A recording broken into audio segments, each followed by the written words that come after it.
வணக்கம் நண்பா, நான் உங்கள் தமிழ் டெக்னிக்கல் குருஜி. இன்றைக்கி நம்முடைய சேனலில் என்ன அன்பாக்ஸ் பண்ண போகிறோன்னா, கண்டிப்பாக உங்கள் வீட்டில் சைக்கிள் இருக்கும், இல்லைனா பைக் நிற்கும், இல்லைனா கார் நிற்கலாம். மூணில் ஏதாவது ஒன்று கண்டிப்பாக உங்கள் வீட்டில் இருக்கும். இதுக்கு பயன்படுற மாதிரியான ஒரு உபகரணம் தான் இன்றைக்கி அன்பாக்ஸ் பண்ண போகிறோம். அதுவும் யாரோட பிராண்டுன்னு பார்த்தீங்கன்னா, தலை சிறந்த ஒரு பிராண்ட் போஷோடது. High pressure washer. திரும்பவும் ரிப்பீட் பண்ணுறேன், ஹை ப்ரெஷர் வாஷர். நான் லாஸ்ட்டில் ஒரு டெமோ காமிப்பேன், அப்போ உங்களுக்கு எளிமையாக புரியும். அது எதுக்குங்கிறத, இந்த வார்த்தை எதுக்குங்கிறத நான் உங்களுக்கு லாஸ்ட்டில் டெமோ காமிக்கும்போது அது புரியும். வீடியோக்குள்ளே போகலாம் நண்பா. இன்னொரு விஷயம், இந்த பேக்கிங்கை பாருங்கள் எப்படி வந்திருக்குங்கிறத. அட்டைப்பெட்டி அழகாக பேக் பண்ணி வச்சுருக்காங்க. வெயிட்டாக இருக்குது, சம்பவம் வெயிட்டாக இருக்குது. பேக்கிங் எல்லாம் பக்காவாக பண்ணியிருக்கிற மாதிரி தான் தெரியுது. இப்போ நம்ம பிரிச்சிடலாம். பார்க்கும்போது புரியுதா இல்லையான்னு தெரியாது, ஆனால் அந்த பேக்கிங் வந்து ரொம்ப ஹார்டாக பண்ண மாதிரி எனக்கு தோணுது. நான் பிரிக்கும் போதே எனக்கு தெரியுது. அதாவது மேல் பகுதியில் வந்து பார்த்திங்கன்னா ஒரு ஹார்டான ஒரு அட்டைப்பெட்டிக்குள்ளாடி இது வந்து எப்படி பண்ணியிருக்காங்கன்னா தலைகீழாக வந்து வச்சு பேக் பண்ணியிருக்காங்கன்னு நினைக்கிறேன் இந்த பார்சலை. அந்த மாதிரி தான் தோணுது. இனி நம்ம மெயின் பாக்ஸை பிரிச்சிடலாம். இந்த அன்பாக்சிங் எதுக்குன்னா, உள்ளாடி என்னென்ன திங்ஸ் இருக்குங்கிறத பார்க்குறதுக்காக. ஒரு பொருள் வாங்குகிறோம், கண்ணை மூடிட்டு இதுதான் பொருள்னு சொல்லிட்டு வாங்கக்கூடாது. அது வாங்கும்போது அதுக்கு தேவையான உபகரணங்கள், டூல்ஸு தருவாங்க. எல்லா டூல்ஸுமே அது கூட வருதா இல்லையாங்கிறத பார்க்குறதுக்கு தான் அன்பாக்சிங்கிற ஒரு விஷயம் நம்ம பண்ணுறது. அதுக்காக தான். இப்போ பாருங்கள், நான் மெயின் பாக்ஸை வந்து பிரிச்சுட்டு இருக்கிறேன். இதை பிரித்ததுக்கப்புறமா உள்ளாடி இந்த பாக்ஸுக்குள்ளாடி என்னென்ன இருக்குங்கிறத ஒன் பை ஒன்னாக சொல்கிறேன். என்னென்ன இருக்குங்கிறத பாருங்கள். ஒரு ஹை ப்ரெஷர் வாஷர் இருக்குது. இதை பற்றி நான் உங்களுக்கு அப்புறமா காமிக்கிறேன், எப்படி இருக்குது, என்ன மாதிரி பண்ணியிருக்காங்கங்கிறத. இதை தவிர இது கூடவே உங்களுக்கு ஹை ப்ரெஷர் கன் இருக்கும், அது கூட அட்டாச் ஆகிருக்கும். நான் அப்புறமா லாஸ்ட்டில் தனித்தனியாக காமிக்கிறேன். தென் இதை கனெக்ட் பண்ணுறதுக்கு தேவையான உபகரணங்கள் தான் சொல்லுவாங்க. கேரளா பாட்டுனால எனக்கு கரெக்டாக தெரியலை. உபகரணங்கள் எல்லாமே கொடுத்துருக்காங்க. என்னென்னா லேண்ட்ஸ் இருக்குது, 5 மீட்டரில் ஒரு ஹை ப்ரெஷர் ஹோஸ் இருக்குது, 3-in-1 நாசில். அதுக்கப்புறமா இன்னொரு கண்டெய்னர் மாதிரி இருக்கும், ஹை ப்ரெஷர் டிஜிட்டல் நாசில் மாதிரி. அதாவது இதுக்குன்னு சொல்லிட்டு பிரத்யேகமாக நிறைய லிக்யூட்ஸ் இருக்கும், பவுடர்ஸ் இருக்கும். அதெல்லாம் நீங்கள் வந்து மிக்ஸ் பண்ணி இது பண்ணும்போது கரைகள் ஏதாவது உங்களுக்கு பைக்கில் காரில் இருந்துச்சுன்னா அது போகிற மாதிரி அந்த செட்டப்புக்காக இந்த பாக்ஸு. அப்புறம் ஒரு வாட்டர் ஃபில்டர். இவ்வளோ தான் அன்பாக்சிங்கில் வரும். இனி ஹை ப்ரெஷர் வாஷரை காமிக்கிறேன். இது பார்க்குறதுக்கு எந்த மாதிரி இருக்குன்னா, எது கூட கம்பேர் பண்ணலான்னா, ட்ரோலி பேக் நீங்கள் கண்டிப்பாக பார்த்துருப்பீங்க. ஏர்போர்ட்டில் போகும்போது, ரயில்வே ஸ்டேஷனில் போகும்போது உருட்டு பேக் நம்ம நண்பர்கள் நிறைய பேர் பயன்படுத்தியிருப்பீங்க.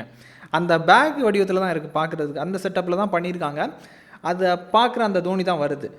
தென் வந்து பார்த்திங்கன்னா அதோட டயரை பாருங்கள். டயர் மட்டும் கொஞ்சம் பெருசாக இருக்குது, வீலு அது கொஞ்சம் பெருசாக இருக்குது. அதுக்கப்புறம் கன் இருக்குது. கன் வந்து எப்படின்னா அதுக்கும் இது கூட அட்டாச் ஆகிற மாதிரி ஒரு செட்டப் தந்திருக்காங்க. இது கூடவே வர மாதிரி தந்திருக்காங்க. ஃப்ரண்டில் வந்து ஆன் பண்ணுறது ஆஃப் பண்ணுறதுக்கு ஒரு சுவிட்ச் தந்திருக்காங்க, திருக்கு சுவிட்ச் மாதிரி. அவ்வளோதான் இதை பற்றி சொல்லப்போனால். அதே மாதிரி இதை இன்ஸ்டால் பண்ணுறதுலாம் ரொம்ப சிம்பிள். எப்படிங்கிறத பாருங்கள் நண்பா. இனி செட்டப் பண்ணுறது எப்படிங்கிறத காமிக்கிறேன். ரொம்ப எளிமையாக இருக்கும். ஏன்னா எல்லாமே திருக்கு டைப், இல்லைனா ப்ரெஷ் டைப்பில் ஒரு பட்டன் தந்துருப்பாங்க, அவ்வளோதான். ஃபஸ்ட் நான் உங்களுக்கு கன்னை மாட்டுறது எப்படிங்கிறத காமிக்கிறேன். அதாவது அந்த ட்ரோலி பேக் மாதிரி ஒரு ஐட்டம் இருக்குல்ல, அதாவது ப்ரெஷர் வாஷர், அது சைடில் உங்களுக்கு கன்று கொடுத்துருப்பாங்க. அதை நீங்கள் ப்ரெஸ் பண்ணிவிட்டு இழுத்துட்டிங்கன்னா கன்று தனியாக வந்துடும். அதுக்கப்புறம் அந்த கன்னுக்கு தேவையான லேண்ட்ஸ் வந்து நம்ம அன்பாக்ஸ் பண்ணும்போது பார்த்துருப்பீங்க, ஒரு கம்பு மாதிரி இருக்கும். அதை நீங்கள் இந்த கன்னில் மாட்டிக்கோங்க.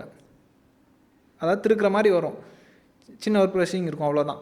அதை மாட்டினதுக்கப்புறம் இதுக்கு ஒரு நாசில் தந்துருப்பாங்க. அதாவது அதாவது மூக்கில் நமக்கு வந்து 2 ஓட்டை இருக்கும், நோஸ் பக்கத்தில். இதில் வந்து 3 ஓட்டை இருக்கும், அவ்வளோதான். எளிமையாக ஞாபகம் வச்சுக்கிறதுக்காக இந்த மாதிரி சொல்கிறேன். அதை மேல் பகுதியில் வரும். அதை வந்து அதையும் நீங்கள் மாட்ட வேண்டியதான். மாட்டினதுக்கப்புறம் கன் இப்போ ரெடி ஆகிடுச்சு. இனி வாட்டர் சப்ளை கொடுக்கணும். வாட்டர் சப்ளை எப்படி கொடுக்கணும்னா, இதோட ஃப்ரண்டில், அதாவது மெயின் மிஷினோட ஃப்ரண்டில், ஹை ப்ரெஷர் வாஷரோட ஃப்ரண்டில் வந்து உங்களுக்கு ஒரு துவாரம் கொடுத்துருப்பாங்க. ஆன் பண்ணுறது ஆஃப் பண்ணுறதுக்கு ஒரு சிவப்பு கலரில் ஒரு திருக்கு பட்டன் தந்திருப்பாங்க, அது பக்கத்துலேயே இருக்கும் கீழே.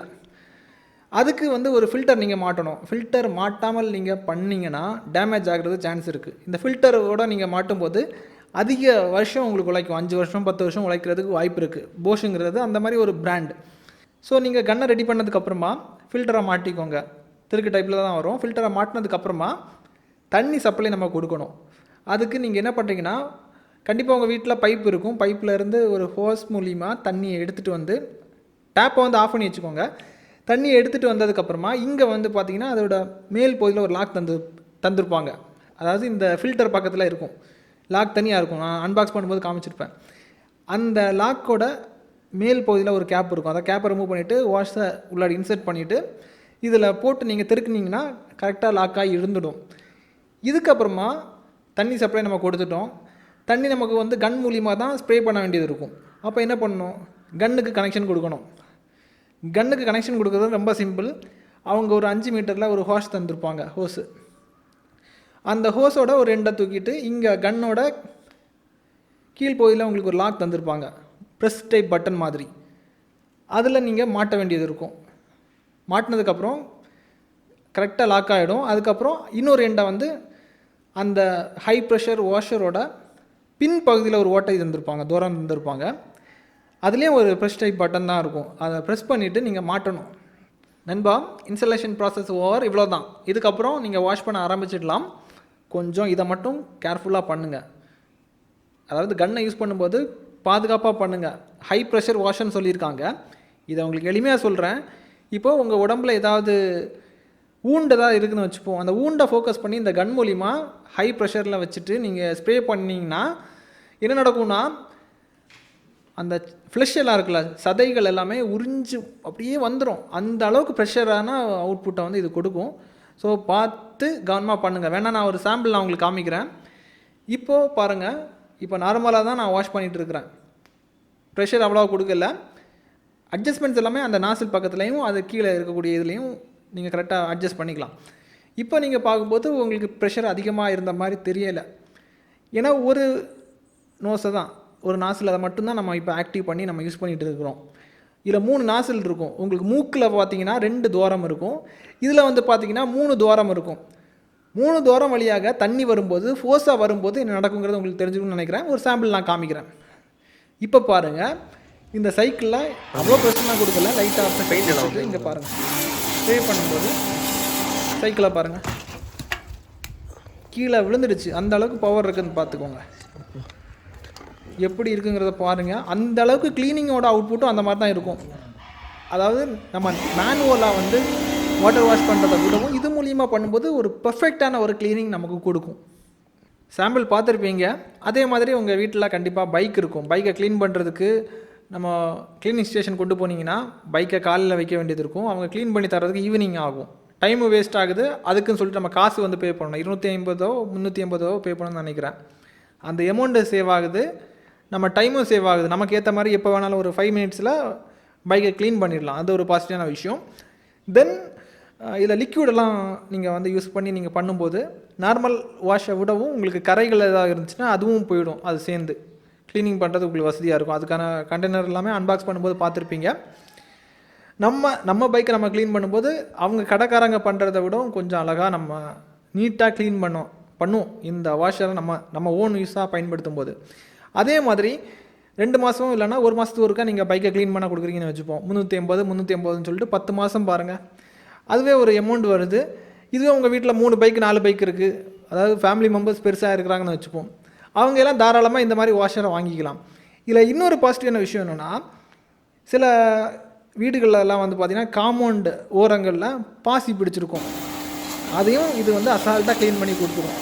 மல்டிபர்பஸ் அந்த மாதிரி அழகாக பண்ணியிருக்காங்க. இதோட விலை பார்த்திங்கன்னா கிட்டத்தட்ட ஒரு 10,000 ரூபாய் அந்த ரேஞ்சுக்குள்ளாடி தான் வரும். ரேட்டுக்கு ஏற்ற அவுட்புட் வந்து கொடுக்குது. அதே மாதிரி போஷுங்கிறது ஒரு பேர் போன கம்பெனி தான்.